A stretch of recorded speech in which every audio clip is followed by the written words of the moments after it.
ಎಲ್ಲ ಗೃಹಲಕ್ಷ್ಮಿಯರಿಗೂ ಕೂಡ 4,000 ರೂಪಾಯಿ ಬಾಕಿ ಹಣ ಒಂದು ಕಡೆಗೆ ಜಮೆ ಆಗ್ತಾ ಇದ್ರೆ ಗೃಹಲಕ್ಷ್ಮಿಯರ ಮನೆ ಬಾಗಿಲಿಗೆ ಅರ್ಜಿಗಳು ಬರ್ತವೆ. ನೀವು ಅದನ್ನ ತುಂಬಿಬಿಟ್ಟು ವಾಪಸ್ ಕೊಡಬೇಕಾಗುತ್ತೆ. ಹಾಗಾದ್ರೆ ಯಾವೆಲ್ಲ ನಿಯಮಗಳು ಗೃಹಲಕ್ಷ್ಮಿಯರಿಗೆ ಜಾರಿ ಆಗ್ತಾ ಇದ್ದಾವೆ ಮತ್ತೆ ಗೃಹಲಕ್ಷ್ಮಿಯರು ಏನ್ ಮಾಡಬೇಕು ಏನ್ ಮಾಡಬಾರ್ದು ಎಲ್ಲ ಅಪ್ಡೇಟ್ ಕೂಡ ನೋಡೋಣ. ಇನ್ನು ರೇಷನ್ ಕಾರ್ಡ್ ಇದ್ದವರಿಗೆ, ಅನ್ನಭಾಗ್ಯ ಫಲಾನುಭವಿಗಳಿಗೆ ದೊಡ್ಡ ಒಂದು ಸಿಹಿ ಸುದ್ದಿ. ಒಟ್ಟು 5 ದೊಡ್ಡ ಸಿಹಿ ಸುದ್ದಿಗಳು ಬಂದಿರುವಂತದ್ದು. ನಿಮ್ಮ ಹತ್ರ BPL ಕಾರ್ಡ್ ಇರಲಿ, APL ಕಾರ್ಡ್ ಇರಲಿ, ಅಂತ್ಯೋದಯ ಕಾರ್ಡ್ ಇರಲಿ, ರೇಷನ್ ಕಾರ್ಡ್ ಇದ್ದವ್ರಿಗಂತೂ ದೊಡ್ಡ ಸಿಹಿ ಸುದ್ದಿ.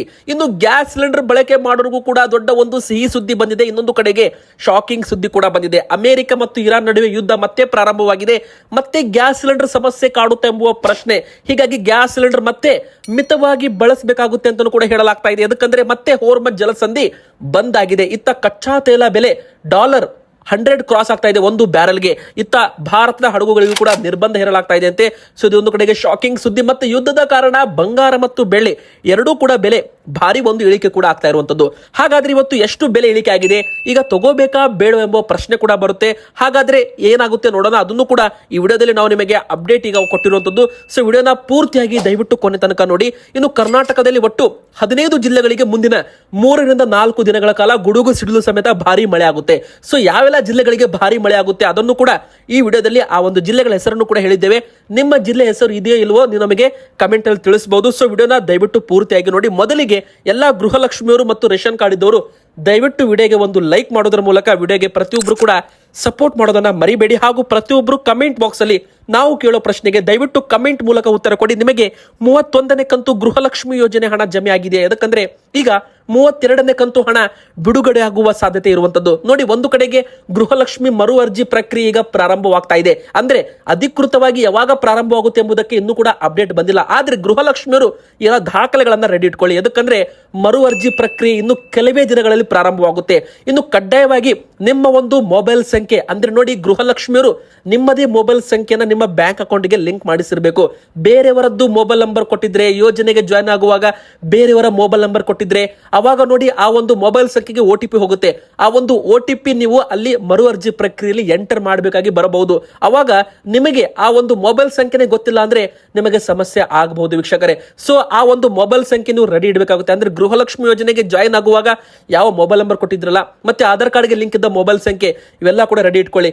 ಬ್ಯಾಂಕ್ ಅಕೌಂಟ್ಗೂ ಕೂಡ ನಿಮ್ಮದೇ ಮೊಬೈಲ್ ಸಂಖ್ಯೆ ಲಿಂಕ್ ಇರಬೇಕು ಅಂತಾನೂ ಕೂಡ ಹೇಳಲಾಗ್ತಾ ಇದೆ. ಇನ್ನು ನೀವು ಬಯೋಮೆಟ್ರಿಕ್ ಮತ್ತು ನಿಮ್ಮ ಮುಖ ಚೇಹರೆ ದೃಢೀಕರಣ ಅಂದ್ರೆ ಫೇಸ್ ಅಥೆಂಟಿಕೇಶನ್ ಕೊಡೋದ್ರ ಮೂಲಕ ಈ ಒಂದು ಯೋಜನೆಗೆ ಬಯೋಮೆಟ್ರಿಕ್ ಕೊಡೋದ್ರ ಮೂಲಕ ನೀವು ಮರು ಅರ್ಜಿ ಪ್ರಕ್ರಿಯೆಯನ್ನ ಮಾಡಿಸಬಹುದಾಗುತ್ತೆ. ಸೊ ವೀಕ್ಷಕರು, ಯಾರು ಮರು ಅರ್ಜಿ ಪ್ರಕ್ರಿಯೆ ಮಾಡಿಸ್ತಾರೆ ಅವರಿಗೆ ಮಾತ್ರ ಮುಂದಿನ ಬರೋ ದಿನಗಳಲ್ಲಿ ಗೃಹಲಕ್ಷ್ಮಿ ಹಣ ಬಾಕಿ ಹಣ ಕೂಡ ಜಮೆ ಆಗುತ್ತೆ. ಯಾರು ಮರು ಅರ್ಜಿ ಪ್ರಕ್ರಿಯೆಯಲ್ಲಿ ಭಾಗಿಯಾಗಲ್ಲ ಅಂತವರಿಗೆ ಹಣ ಬರೋದು ಕೂಡ ನಿಲ್ಲಬಹುದು. ನೋಡಿ, ಒಂದು ಕಡೆಗೆ ಹೇಳ್ಬೇಕಂದ್ರೆ ಗೃಹಲಕ್ಷ್ಮಿಯವರು ಸ್ವಯಂ ಪ್ರೇರಿತವಾಗಿ ಯೋಜನೆಯಿಂದ ಬಿಟ್ಟು ಕೊಡುವ ಗಿವ್ ಇಟ್ ಅಪ್ ಎಂಬ ಒಂದು ಆಪ್ಷನ್ ಕೂಡ ಅಲ್ಲಿ ಇರಲಿದೆ ಅಂತೆ. ಅಂದ್ರೆ ನಮಗೆ ಗೃಹಲಕ್ಷ್ಮಿ ಹಣ ಬೇಡ ಅಂತ ನೀವೇ ಸ್ವಯಂ ಪ್ರೇರಿತವಾಗಿ ಬಿಟ್ಟು ಕೂಡ ಕೊಡಬಹುದು. ಆ ಒಂದು ಆಪ್ಷನ್ ಕೂಡ ಇದೆ. ಅದು ಮಾತ್ರ ಕಡ್ಡಾಯವಲ್ಲ, ಯಾರು ಬೇಕೋ ಅವರು ಆಪ್ಷನ್ ಚಾಯ್ಸ್ ಮಾಡಬಹುದು, ಬೇಡ ಅಂದ್ರೆ ಬಿಡಬಹುದು. ಆದ್ರೆ ಇಲ್ಲಿ ಮುಖ್ಯವಾದ ಅಪ್ಡೇಟ್ ಏನಪ್ಪಾ ಅಂದ್ರೆ ಗೃಹಲಕ್ಷ್ಮಿಯರಿಗೆ ಬಾಕಿ ಹಣ ಕೂಡ ಜಮೆ ಆಗುತ್ತೆ. ನೋಡಿ, ಈಗ ಯೋಜನೆ ಪ್ರಾರಂಭವಾಗಿ 3 ವರ್ಷ ಕಂಪ್ಲೀಟ್ ಆಗ್ತಾ ಇದೆ. ಈ ಆಗಸ್ಟ್ ತಿಂಗಳು ಬಂದ್ರೆ 3 ವರ್ಷ ಕಂಪ್ಲೀಟ್ ಆಗ್ತಾ ಇದೆ. ಅಂದ್ರೆ ಒಟ್ಟು 36 ತಿಂಗಳು ಯೋಜನೆ ಪ್ರಾರಂಭವಾಗಿದೆ. ಆದ್ರೆ ಸರ್ಕಾರ ಸದ್ಯಕ್ಕೆ ಕೊಡ್ತಾ ಇರೋದು 31ನೇ ಕಂತಿನ ಗೃಹಲಕ್ಷ್ಮಿ ಹಣ. ಆದ್ರೆ ಇನ್ನು 32ನೇ ಕಂತು ಹಣ ಇನ್ನು ಬಿಡುಗಡೆ ಆಗಿಲ್ಲ. ಅಧಿಕೃತವಾಗಿ ಸರ್ಕಾರದಿಂದ ಯಾವುದೇ ರೀತಿಯ ಅಪ್ಡೇಟ್ ಕೂಡ ಇನ್ನು ಬಂದಿಲ್ಲ. ನೋಡಿ ವೀಕ್ಷಕರು, ಈಗ 32ನೇ ಕಂತು ಹಣ ಇದೇ ಒಂದು ಆಗಸ್ಟ್ ತಿಂಗಳ ಮೊದಲ ವಾರದಲ್ಲಿ ಬಿಡುಗಡೆ ಆಗುವ ಎಲ್ಲಾ ಸಾಧ್ಯತೆಗಳು ಇದೆ. ಯಾಕಂದ್ರೆ ಈಗಾಗಲೇ ತುಂಬಾ ವಿಳಂಬವಾಗಿದೆ. ಕಳೆದ 2 ತಿಂಗಳಿಂದ ಗೃಹಲಕ್ಷ್ಮಿಯರಿಗೆ ಹಣ ಬಂದಿದ್ದಿಲ್ಲ. ಅಂತವರಿಗೆ ಈಗ 31ನೇ ಕಂತು ಹಣ ಜಮೆ ಆಗಿದೆ. ಅದರಲ್ಲೂ ಕೆಲವರಿಗೆ ಹಣ ಜಮೆ ಆಗಿಲ್ಲ ಅಂತಾನೂ ಕೂಡ ಕಮೆಂಟ್ ಮಾಡ್ತಿದ್ದಾರೆ. ನೋಡಿ, ಯಾರೆಲ್ಲ ಹಣ ಜಮೆ ಆಗಿಲ್ಲ ಅಂತ ಕಮೆಂಟ್ ಮಾಡಿದ್ರಲ್ಲ ಅವರಿಗೂ ಕೂಡ ಹಣ ಈಗ ಬಂದಿದೆ. ಅಂದ್ರೆ ವೀಕ್ಷಕರು, ಕೆಲವರು ಹಣ ಬಂದಿಲ್ಲ ಅಂದವರು ಕೂಡ ಬಂದಿದೆ ಅಂತ ಕಮೆಂಟ್ ಮಾಡ್ತಿದ್ದಾರೆ. ಸೊ ನೀವೇನ್ ಮಾಡ್ಬೇಕು, ಒಮ್ಮೆ ಬಾರಿ ನಿಮ್ಮ ಬ್ಯಾಂಕ್ ಅಕೌಂಟ್ ಅನ್ನ ಚೆಕ್ ಮಾಡ್ಕೊಳ್ಳಿ. ಈಗಾಗಲೇ 2,000 ರೂಪಾಯಿ ನಿಮಗೆ ಹಣ ಜಮೆ ಆಗಿದ್ರೆ 31 ಕಂತು ಹಣ ನಿಮಗೆ ಬಂದಂತಾಗಿದೆ. ಈಗ 32ನೇ ಕಂತು ಹಣ ನಿಮಗೆ ಬರೋದು ಬಾಕಿ ಇದೆ ಅಂತ ನೀವು ಲೆಕ್ಕ ಹಿಡ್ಕೋಬಹುದು. ನೋಡಿ ವೀಕ್ಷಕರೇ, DBT ಆಪ್ ಕೂಡ ನೀವು ಡೌನ್ಲೋಡ್ ಮಾಡ್ಕೊಳ್ಳಿ. ಅದರಲ್ಲಿ ನಿಮಗೆ ಸ್ಟೇಟಸ್ ಕೂಡ ಅಪ್ಡೇಟ್ ಈಸಿಲಿ ಆಗ್ಬಿಡುತ್ತೆ. ಸೊ ನಿಮ್ಮ ಬ್ಯಾಂಕ್ ಅಕೌಂಟ್ ಕೂಡ ಚೆಕ್ ಮಾಡ್ಕೊಳ್ಳಿ. ಮತ್ತೆ ನಿಮ್ಮ ಬ್ಯಾಂಕ್ ಅಕೌಂಟ್ಗೆ ಆಧಾರ್ ಸೀಡಿಂಗ್ ಕಡ್ಡಾಯವಾಗಿ ನೀವು ಮಾಡಿಸಿರಬೇಕು. ಮುಂದಿನ ಬರೋ ದಿನಗಳಲ್ಲಿ ಮರು ಅರ್ಜಿ ಪ್ರಕ್ರಿಯೆಯಲ್ಲೂ ಕೂಡ ನೀವು ಭಾಗಿಯಾಗಬೇಕಾಗುತ್ತೆ. ಈಗ ರೇಷನ್ ಕಾರ್ಡ್ ಇದ್ದವರಿಗೆ ಏನಪ್ಪಾ 5 ದೊಡ್ಡ ಗುಡ್ ನ್ಯೂಸ್ ರಾಜ್ಯ ಸರ್ಕಾರದಿಂದ ಅಂತ ನೀವು ಕೇಳೋದಾದ್ರೆ, ಮೊದಲಿಗೆ ಹೇಳ್ಬೇಕಂದ್ರೆ ಎಲ್ಲಾ BPL ಕಾರ್ಡ್ ಇದ್ದವರಿಗೆ ಮತ್ತು ರೇಷನ್ ಕಾರ್ಡ್ ಇದ್ದವರಿಗೆ 3 kg ರಾಗಿ ಒಟ್ಟು 7 kg ಅಕ್ಕಿಯನ್ನ ವಿತರಣೆ ಮಾಡೋದಕ್ಕೆ ಈಗ ಗ್ರೀನ್ ಸಿಗ್ನಲ್ ಮತ್ತೆ ಕೊಡಲಾಗಿದೆ. ಅಂದ್ರೆ ಕೇಂದ್ರ ಸರ್ಕಾರದಿಂದ 2 ಕೆಜಿ ಅಕ್ಕಿ ಮತ್ತು 3 ಕೆಜಿ ರಾಗಿಯನ್ನ ವಿತರಣೆ ಸದ್ಯಕ್ಕೆ ಮಾಡ್ತಾ ಇರುವಂತದ್ದು. ನಮ್ಮ ರಾಜ್ಯ ಸರ್ಕಾರದಿಂದ ಸದ್ಯಕ್ಕೆ ಜೋಳ ವಿತರಣೆ ಬದಲಾಗಿ 5 ಕೆಜಿ ಹೆಚ್ಚುವರಿಯಾಗಿ ಅಕ್ಕಿಯನ್ನು ವಿತರಣೆ ಮಾಡಬಹುದು ಅಂತ ಹೇಳಲಾಗಿದೆ. ಅಂದ್ರೆ ಟೋಟಲ್ ಆಗಿ 7 ಕೆಜಿ ಅಕ್ಕಿ 3 ಕೆಜಿ ರಾಗಿ ವಿತರಣೆ ಮಾಡಲಾಗುತ್ತೆ. ಆದ್ರೆ ಕೆಲವೊಮ್ಮೆ ಸರ್ವರ್ ಸಮಸ್ಯೆಯಿಂದಾಗಿ ಪದೇ ಪದೇ ಎಲ್ಲರೂ ಕೂಡ ವಾಪಸ್ ಹೋಗ್ತಾ ಇದ್ರು ಖಾಲಿ ಕೈ ಚೀಲ ಹಿಡ್ಕೊಂಡು. ಆದ್ರೆ ಇನ್ ಮುಂದೆ ಆತರ ಆಗ್ಬಾರ್ದು ಅಂತ ಸ್ಮಾರ್ಟ್ PDS ಸಿಸ್ಟಮ್ ಅನ್ನ ಜಾರಿಗೆ ತರ್ತಾ ಇದ್ದಾರೆ. ಅಂದ್ರೆ ಎಲ್ಲವೂ ಕೂಡ ಆನ್ಲೈನ್ ಆಗುತ್ತೆ, ಎಲ್ಲ ಕೂಡ ಟ್ರ್ಯಾಕ್ ಅಂಡ್ ಟ್ರೇಸ್ ಆಗುತ್ತೆ, ಮತ್ತೆ ಎಲ್ಲ ನ್ಯಾಯಬೆಲೆ ಅಂಗಡಿಗಳಿಗೆ CCTV ಕ್ಯಾಮೆರಾಸ್ ಗಳನ್ನ ಅಳವಡಿಸೋದಾಗಿರ್ಬೋದು. ಇನ್ನು ಲಾರಿಗಳಿಗೆ ಅಂದ್ರೆ ಗೋದಾಮಿನಿಂದ ಅಕ್ಕಿ ತಗೊಂಡು ಹೋಗೋ ಲಾರಿಗಳಿಗೂ ಕೂಡ ಒಂದು GPS ಟ್ರ್ಯಾಕರ್ಸ್ ಗಳನ್ನ ಅಳವಡಿಸೋದಕ್ಕೆ PDS ಸ್ಮಾರ್ಟ್ PDS ಸಿಸ್ಟಮ್ ಕೂಡ ಲಾಂಚ್ ಮಾಡೋದಕ್ಕೆ ಆಹಾರ ಇಲಾಖೆ ತೀರ್ಮಾನ ಮಾಡಿದೆ. ಹೀಗಾಗಿ ಯಾರಿಗೂ ಕೂಡ ಪಡಿತರ ಚೀಟಿದಾರರಿಗೆ ತೂಕದಲ್ಲೂ ಕೂಡ ಮೋಸ ಆಗಬಾರದು ಎಂಬುದು ಸರ್ಕಾರದ ಆಶಯವಾಗಿದೆ. ಅಂದ್ರೆ ಇದು ಎರಡನೇ ಗುಡ್ ನ್ಯೂಸ್ ಅಂತಾನೆ ಹೇಳ್ಬೋದು. ಇನ್ನು ಮೂರನೇದಾಗಿ ನ್ಯಾಯಬೆಲೆ ಅಂಗಡಿಗಳು ಇನ್ನು ಮುಂದೆ ಬೆಳಿಗ್ಗೆ 6ರಿಂದ ರಾತ್ರಿ 10 ಗಂಟೆವರೆಗೂ ಓಪನ್ ಇರುತ್ತೆ. ಸೊ ನಿಮ್ಮ ಒಂದು ಖಾಲಿ ಸಮಯದಲ್ಲಿ ನೀವು ಆರಾಮವಾಗಿ ಹೋಗಿ ಪಡಿತರ ಪಡೆದುಕೊಳ್ಬಹುದು. ಹೀಗಾಗಿ ಇದರಲ್ಲಿ ರಶ್ ಕಡಿಮೆ ಆಗುತ್ತೆ, ಪಡಿತರ ಅಂಗಡಿಯಲ್ಲಿ ನುಗ್ಗಲು ಕಡಿಮೆ ಆಗುತ್ತೆ, ಮತ್ತೆ ಸಾಲುಗಟ್ಟಲೆ ಕ್ಯೂ ನಿಲ್ಲೋದು ಕೂಡ ಕಡಿಮೆ ಆಗುತ್ತೆ. ಹೀಗಾಗಿ ಸರ್ಕಾರ ಈ ಒಂದು ಪ್ಲಾನ್ ಮಾಡಿದೆ. ಬೆಳಿಗ್ಗೆ 6ರಿಂದ ರಾತ್ರಿ 10 ಗಂಟೆವರೆಗೂ ನ್ಯಾಯಬೆಲೆ ಅಂಗಡಿಗಳು ಜುಲೈ ತಿಂಗಳಲ್ಲಿ ಓಪನ್ ಇಡಬೇಕು ಅಂತ ಹೇಳಲಾಗಿದೆ ವೀಕ್ಷಕರೇ. ಇನ್ನು ಅನ್ನಭಾಗ್ಯ ಫಲಾನುಭವಿಗಳಿಗೆ ಇಂದಿರಾ ಕಿಟ್ ಮುಂದಿನ ಬರೋ ದಿನಗಳಲ್ಲಿ ಇಂದಿರಾ ಕಿಟ್ ವಿತರಣೆ ಅದು 3 ತಿಂಗಳ ನಂತರ ಅಂತ ಹೇಳಲಾಗ್ತಾ ಇದೆ. ಅಂದ್ರೆ ಈಗ ನೋಡಿ ಆಗಸ್ಟ್, ಸೆಪ್ಟೆಂಬರ್, ಅಕ್ಟೋಬರ್, ನೀವು ಅಕ್ಟೋಬರ್ ಲೆಕ್ಕ ಹಿಡಿದ್ರು ಕೂಡ ನವೆಂಬರ್ ತಿಂಗಳಲ್ಲಿ ನಿಮಗೆ ಕೈಗೆ ಇಂದಿರಾ ಕಿಟ್ ಸಿಗೋ ಚಾನ್ಸ್ ಇದೆ. ಯಾಕಂದ್ರೆ ಅಡುಗೆ ಎಣ್ಣೆ, ಉಪ್ಪು, ಸಕ್ಕರೆ, ತೊಗರಿಬೇಳೆ ಈ 4 ಆಹಾರ ಸಾಮಗ್ರಿಗಳನ್ನ ಒಂದು ಕಿಟ್ ಮಾಡೋದ್ರ ಮೂಲಕ BPL ಕಾರ್ಡ್ ಇದ್ದವರಿಗೆ, ಅಂತ್ಯೋದಯ ಕಾರ್ಡ್ ಇದ್ದವರಿಗೆ ವಿತರಣೆ ಮಾಡಲಾಗುತ್ತೆ. ಅವಾಗ ರಾಜ್ಯ ಸರ್ಕಾರದಿಂದ ಏನು 5 ಕೆಜಿ ಹೆಚ್ಚುವರಿ ಅಕ್ಕಿ ಇದೆ ಅದು ವಿತರಣೆ ಇರೋದಿಲ್ಲ.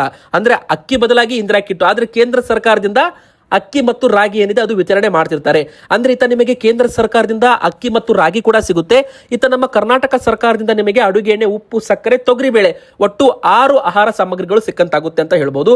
ಹೆಸರು ಕಾಳು ಕೂಡ ಲಿಸ್ಟ್ ಅಲ್ಲಿ ಇದೆ. ಆದ್ರೆ ಸದ್ಯಕ್ಕೆ ಹೆಸರು ಕಾಳು ಬದಲಾಗಿ ಹೆಚ್ಚುವರಿ ತೊಗರಿಬೇಳೆ ಕೊಡುವ ಸಾಧ್ಯತೆ ಇದೆ ಅಂತಾನೂ ಕೂಡ ಹೇಳಲಾಗಿದೆ ವೀಕ್ಷಕರೇ.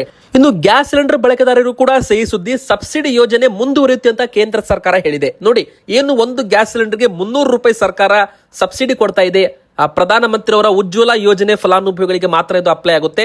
ಸೊ ನೀವು ಕೂಡ ಉಜ್ವಲ ಯೋಜನೆ ಫಲಾನುಭವಿಗಳಾಗಿದ್ರೆ ನಿಮಗೆ ಗ್ಯಾಸ್ ಸಿಲಿಂಡರ್ಗೆ 300 ರೂಪಾಯಿ ಸಬ್ಸಿಡಿ ಕಂಟಿನ್ಯೂ ಇರುತ್ತೆ. ಯೋಜನೆಗಳು ರದ್ದಾಗೋದಿಲ್ಲ. ನೋಡಿ, ಮೊನ್ನೆ ಅಮೆರಿಕ ಇರಾನ್ ನಡುವೆ ಯುದ್ಧ ಪ್ರಾರಂಭವಾಗಿತ್ತು. ಅವಾಗ್ಲಿಂದ ಗ್ಯಾಸ್ ಸಿಲಿಂಡರ್ ಸಮಸ್ಯೆ ಭಾರತಕ್ಕೆ ಕಾಡ್ತಾ ಇದೆ.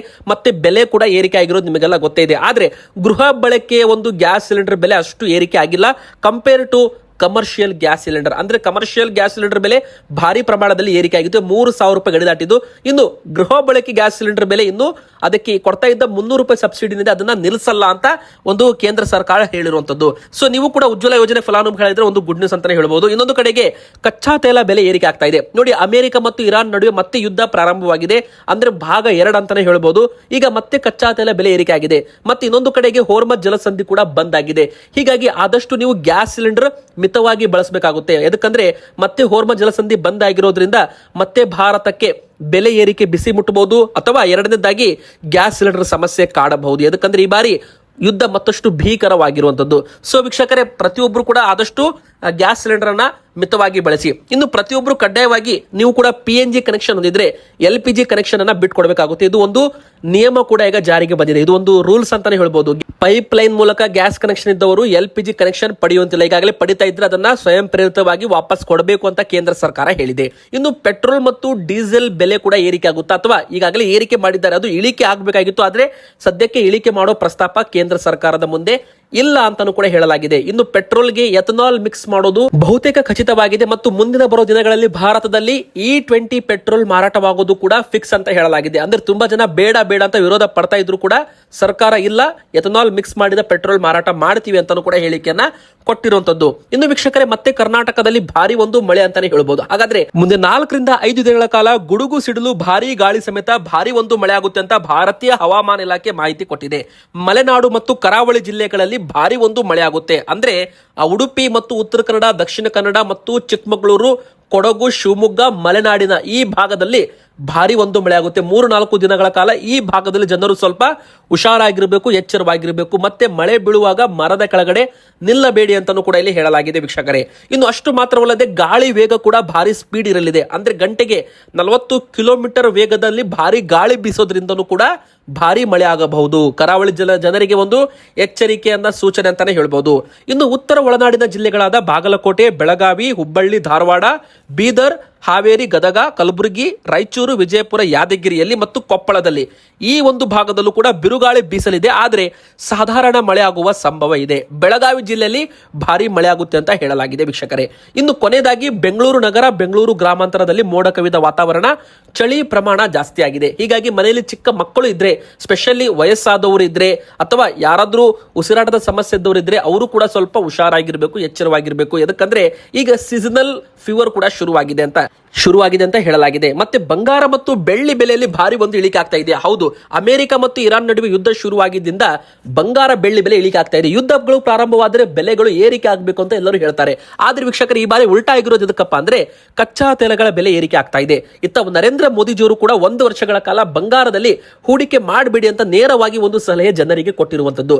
ನೋಡಿ, ಇಲ್ಲಿ ಮುಖ್ಯವಾಗಿ ಹೇಳಬೇಕಂದ್ರೆ ಬಂಗಾರಕ್ಕೆ ಡಿಮ್ಯಾಂಡ್ ಕಡಿಮೆ ಆಗಿದೆ ಅಥವಾ ಇಂಟರ್ನ್ಯಾಷನಲ್ ಮಾರ್ಕೆಟ್ ಅಲ್ಲಿ ಕಚ್ಚಾ ತೈಲ ಬೆಲೆ ಏರಿಕೆ ಆಗ್ತಾ ಇರೋದ್ರಿಂದ ಹೂಡಿಕೆದಾರರು ಕಚ್ಚಾ ತೈಲದತ್ತ ಶಿಫ್ಟ್ ಆಗ್ತಾ ಇದ್ದಾರೆ.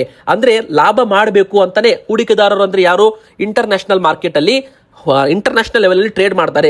ಸೆಂಟ್ರಲ್ ಬ್ಯಾಂಕ್ಸ್ಗಳು, ವಿದೇಶಿ ಬ್ಯಾಂಕುಗಳು, ಅಷ್ಟು ಮಾತ್ರವಲ್ಲದೆ America, China, Russia, German, Japan ಎಲ್ಲರೂ ಕೂಡ ಬಂಗಾರ ಬೆಳ್ಳಿಯಲ್ಲಿ ಹೂಡಿಕೆ ಮಾಡ್ತಾರೆ.